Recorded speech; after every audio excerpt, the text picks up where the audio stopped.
makukulungan ako, matatanggal ako sa pagka-mayor ngayon, o mamamatay man ako, at least worthwhile yung ginawa ko at para sa sambahan ng Pilipinas. They only pick on people na kaya nila eh. They only pick on people na kaya nila. Pero, hindi nila kaya ang masang Pilipino. Dahil never nila kaya nila. Bukas na ang mga isipan at mga mata ng Pilipino ngayon. Bakit isa lang nagsasabi na tama? Kayo hindi ko alam.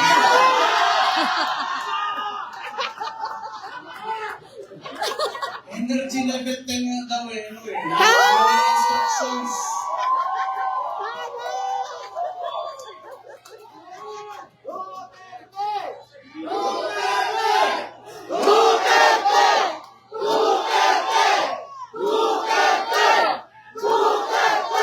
Ayun. Nilalagay mo talaga ko sa alanganin. Super. Alam mo yun. Pagtatanggol ka ng Yung tumakbo, tao. yung tatakbo din yung tatay ko. Lahat kami magkakapatid, hindi talaga pumayag. Kaya isa ring value yun. Kasi alam ko talaga, pagka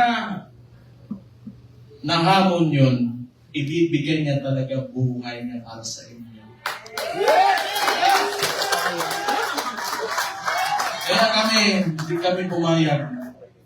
Pero siguro, tingin ko lang, hindi ko naman pwedeng hulaan yung ano nasa isip niya, mahal niya talaga kayo at yung bayad.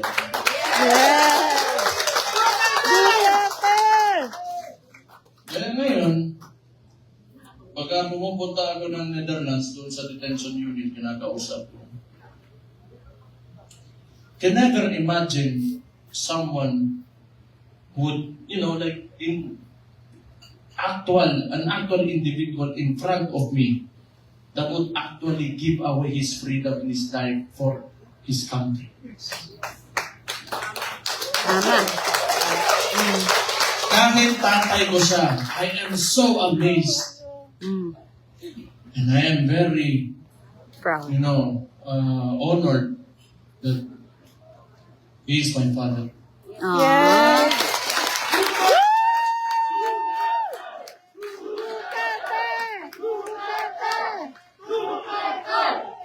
Sa oras ba yun? Dayon pa! Dayon pa! Dahil, basta, kung may problema, we have to communicate with each other. Okay? Let's just be friends lahat tayo. Huwag tayo mag-away-away. Andito ang PDP, andito ang Reform, Maisog. Reform PH, and Reforma, andito ang Maisog, and dito na mababanggit yung lahat ng parallel groups, Reforma Pilipinas. Magkaisa tayo lahat. Move with positivity and optimism. Let go of yourselves. Give your all for the country. Yes. Lahat na gagawin natin, hindi para sa atin, kundi para sa bayan natin. Yes. Let's make this happen. 2 taon, 2028 na. Kaya natin to.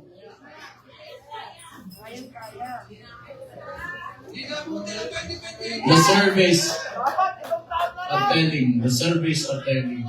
So we just have to push harder. Push harder. Huwag kayong tigigil. And always remember, pagka you are facing adversity, hindi kayo nag-iisa. Ako si Mayor Sebastian Duterte ng Davao City, kasama niyo. Kaya maghapon simula, mabuhay kayo. Mabuhay ang Pilipinas! Mabuhay si Vice President Inday Sara Duterte! Maraming salamat and God bless you all. Thank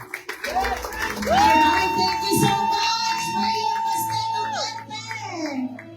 Mayor, may we request you to please take the middle Streets seat. ran cold,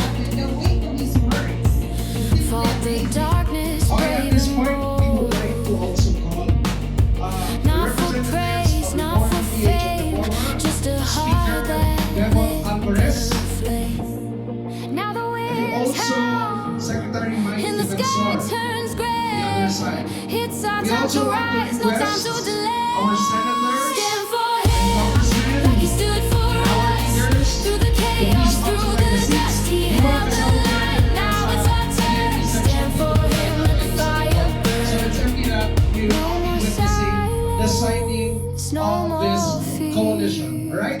Raise your Yung iba po, voice, senators, let it congressmen, echo upo po tayo. clear. Sa For mga every RMP life seats. he chose to defend, we owe him now until the day of reckoning. Acting Secretary Al Cusi, please take a Stand seat. for him, like he stood for